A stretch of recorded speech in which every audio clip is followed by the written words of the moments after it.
is Julian for Production Expert. I'm going to show you why using the 32C channel from Harrison, you can have fast, good and cheap, something that we're usually told you can't do.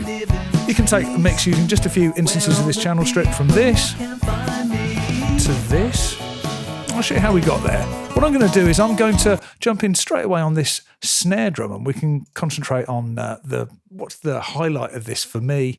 It's the 32C equalizer. This is from the classic analog consoles that Harrison did back in the 70s, and it achieves using 2 controls per band, what you'd usually have 3 for. This is because of this thing called proportional Q. Basically what it means is that as you decrease or increase the gain, the Q gets tighter, so the boost or cut gets narrower. So if you want a broad and gentle, you'll get that around here, and if you want narrow, you'll get it down here. If we turn it right up, you can also find frequencies quickly, which is kind of nice. Here, what we've got is, if I reset this EQ, got a bit of a ring going on there. If I want to find that, I'll make a very steep, big boost, and I'll just pull the frequency. Oh, it's down here. There it was. Around about there. Yeah. So if I pull that down, and if I want to listen to it without, just...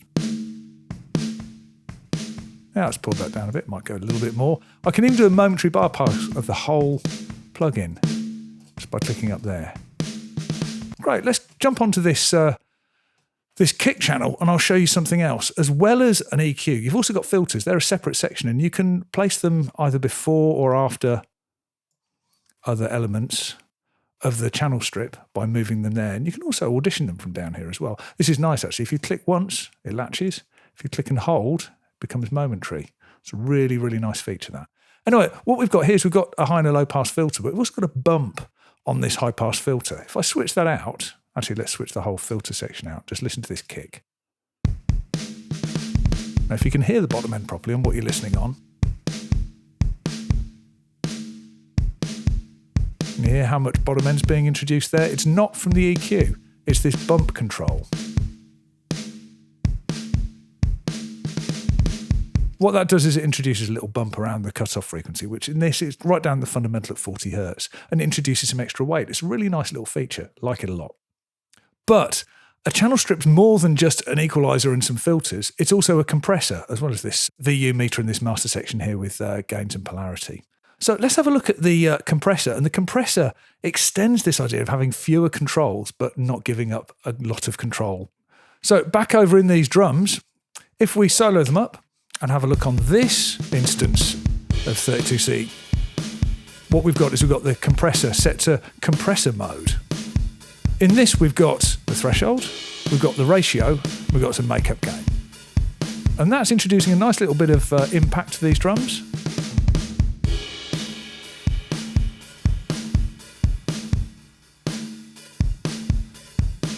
But there's some other modes as well.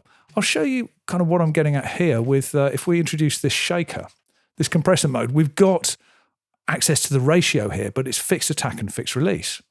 If I want to even out these shakers, I can do it very easily just by finding the right ratio and threshold combination, as opposed to that where you can feel that's really leaning in to the beat. That's much more even. So loads of control, but if I want to do something maybe slightly different, what I'll do is I'll jump over and I'll bring in the bass. We'll have a look on the bass. And here I'm using a different mode. I'm using the leveler. And what the leveler has is it has a low ratio. You don't have access to the ratio. It's fixed as low. You've got a fast release, but you can adjust the attack. So what I've done here is I've lengthened out the attack a little, and that introduces a bit more impact to the bass. Let's listen to it without.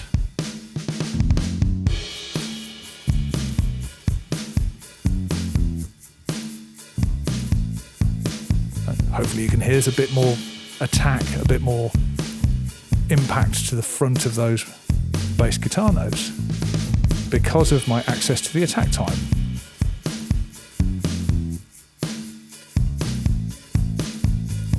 What about that third mode? Well, we've also got a limiter, and we're using that over here on the output. So across the master, we've got a limiter dialed in. We'll bring in the whole mix. And for just a little bit of transient management, we've got a limiter with a very, very fast attack and an adjustable release. And here I've got it set relatively quick. It's working for me. So here, just looking around those few channels, you can see that I can take this mix from this to this quickly, sounding good and for not a great deal of money.